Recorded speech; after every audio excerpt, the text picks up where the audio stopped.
Former Trump Chief of Staff Mark Meadows has made a lot of noise about voter fraud and has talked a lot about voter integrity in the context of the 2020 election. So now he, of course, had amplified Donald Trump's claim that Biden had stolen the election with no evidence. Once again, saying that he was the victim of mass voter fraud. There's so much voter fraud. The fraud, it's everywhere. He even joined a group after leaving the White House that promotes election integrity. And yet, speaking of integrity, well, it turns out that he has registered to vote not in just one, not two, but 3 different states at the same time. Oops.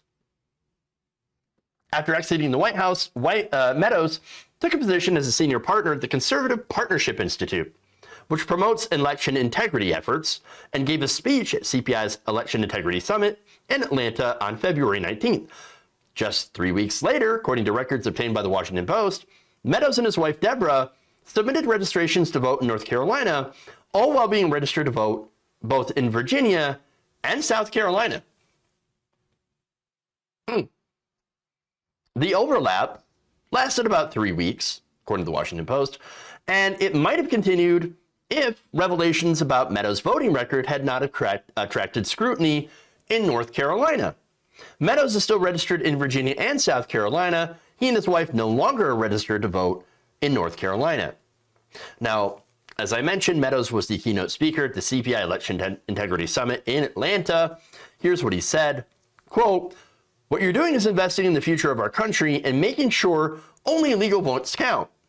Meadows told attendees he said he had just gotten off the phone with Trump, who he said had told him, "We cannot give up on election integrity." So we're talking about election integrity, right? That's what we're talking about here.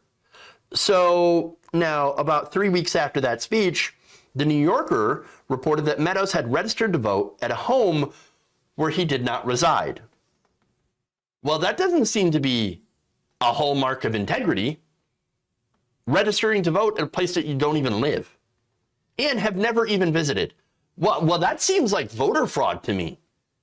Weird. Let's see. The magazine reports that on September 19th, about 3 weeks before North Carolina's voter registration deadline for the general election, Meadows filed his paperwork. On a line that asked for his residential address, where you physically live, he actually put an address of a 14 by 62 foot mobile home in Scaly Mountain. He listed his move-in date for the address as the following day. Meadows does not own this property and never has. It is not clear that he has ever even spent a single night there. And then he had voted based on that address in the 2020 election via, what was it? Absentee ballot. Weird. Huh. That's very strange. Now, the New Yorker also reported that the previous owner, who they caught up with, who asked it, we keep her name anonymous, now lives in Florida, and said that was just a summer home. She said she and her husband bought it back in 1985. Quote, "We'd come up there for 3 to 4 months when my husband was living. Her husband died several years ago, and the house sat mostly unused for some time afterwards because she had nobody to go up with there anymore." So that's kind of sad, really. But weird that Mark Meadows then got that address and decided to claim that he lived there and then requested an absentee ballot while claiming to live there. Weird.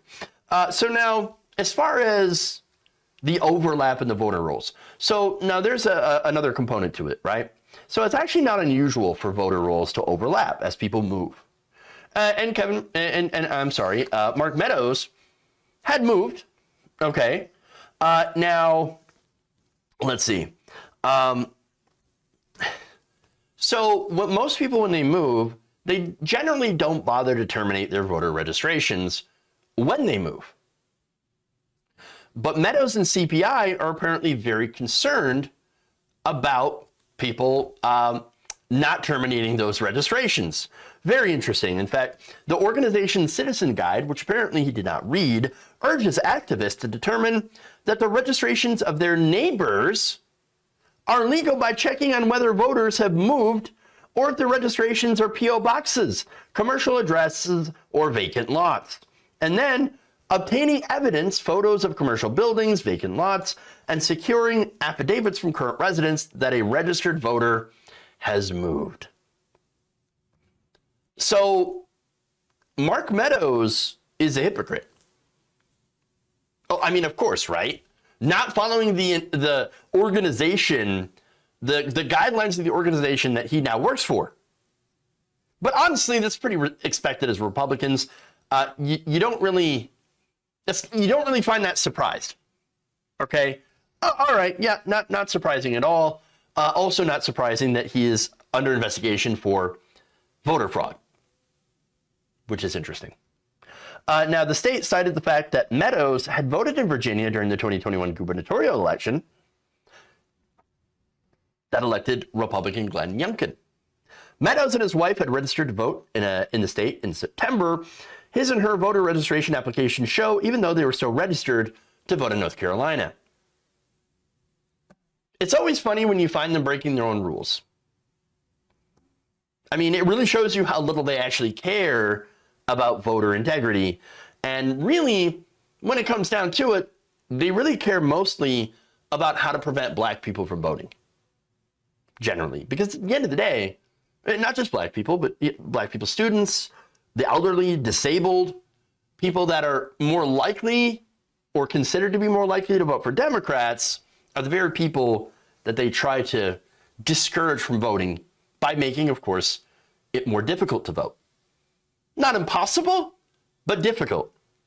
Encouraging long lines, closing polling places, enacting things like voter ID, which again make you go through extra steps, so it's more annoying to vote, and also difficult for people who don't have reliable transportation and things like that.